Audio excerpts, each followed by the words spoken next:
Jeshi la Walinzi wa Mapinduzi ya Kiislamu la Irani IRGC limedai kuwa limefanya shambulio kubwa dhidi ya kituo cha anga cha Al-Azraq nchini Jordan ambacho hutumiwa na vikosi vya jeshi la Jordan pamoja na majeshi ya Marekani kwa shughuli mbalimbali za kijeshi katika Mashariki ya Kati.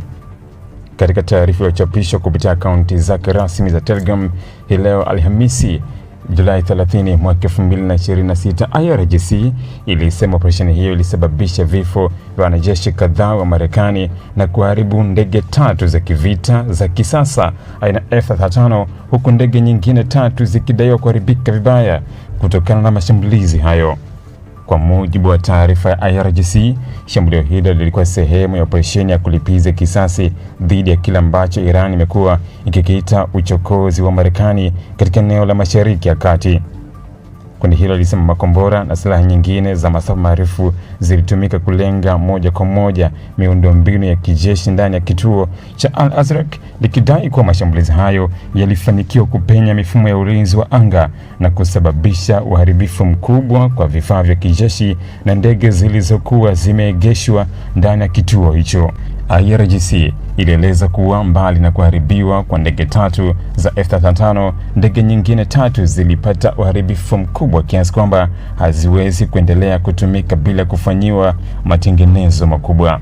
Pia ilidai kuwa wanajeshi kadhaa wa Marekani waliokuwa wakihudumu katika kituo hicho waliuawa wakati wa shambulio hilo, ingawa haikutoa idadi rasmi ya waliopoteza maisha wala waliojeruhiwa. Taarifa hiyo pia haikueleza iwapo kulikuwa na majeruhi miongoni mwa wanajeshi wa Jordan au wafanyakazi wengine waliokuwa katika eneo hilo. Kituo cha anga cha Al-Azraq kinachopatikana mashariki mwa Jordan ni miongoni mwa vituo muhimu vya kijeshi vinavyotumiwa katika operesheni za ushirikiano kati ya Jordan na washirika wake wa kimataifa. Marekani imekuwa ikikitumia kituo hicho kwa miaka kadhaa kama sehemu ya operesheni zake za kijeshi dhidi ya makundi yenye misimamo mikali na shughuli za kulinda usalama wa eneo la Mashariki ya Kati. Kutokana na umuhimu wake wa kimkakati, kituo hicho kimekuwa kikitajwa mara kwa mara katika mivutano inayoendelea kati ya Tehran na Washington. Hadi wakati taarifa hiyo inatolewa, jeshi la Marekani halikuwa limethibitisha wala kukanusha madai hayo. Wizara ya Ulinzi ya Marekani, Pentagon, kamandi kuu ya jeshi la Marekani katika Mashariki ya Kati, CENTCOM, pamoja na mamlaka za Jordan hazikuwa zimetoa taarifa rasmi kuhusu madai ya kuharibiwa kwa ndege hizo za kivita au kuhusu vifo vya wanajeshi wa Marekani.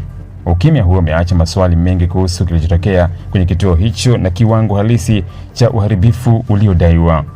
Ndege za kivita za F-35 zinahesabiwa kuwa miongoni mwa ndege za kisasa zaidi duniani, zikiwa na uwezo wa kujificha dhidi ya rada, kufanya mashambulizi ya usahihi wa hali ya juu na kukusanya taarifa za kijasusi wakati wa operesheni za kivita.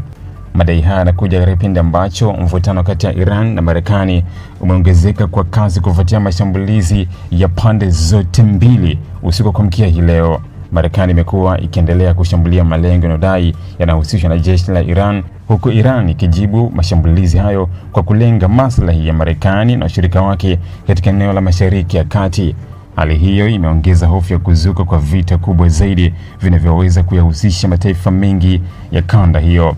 Wachambuzi wa masuala ya ulinzi wanasema kuwa madai yaliyotolewa na Iran yanapaswa kuchukuliwa kwa tahadhari hadi yatakapothibitishwa na vyanzo huru au mamlaka husika. Katika migogoro ya kijeshi, pande zinazohusika mara nyingi hutoa taarifa zinazolenga kuonyesha mafanikio yao ya kivita au kudhoofisha morali ya upande wa pili, hivyo uthibitisho wa kujitegemea huwa muhimu kabla ya kufikia hitimisho.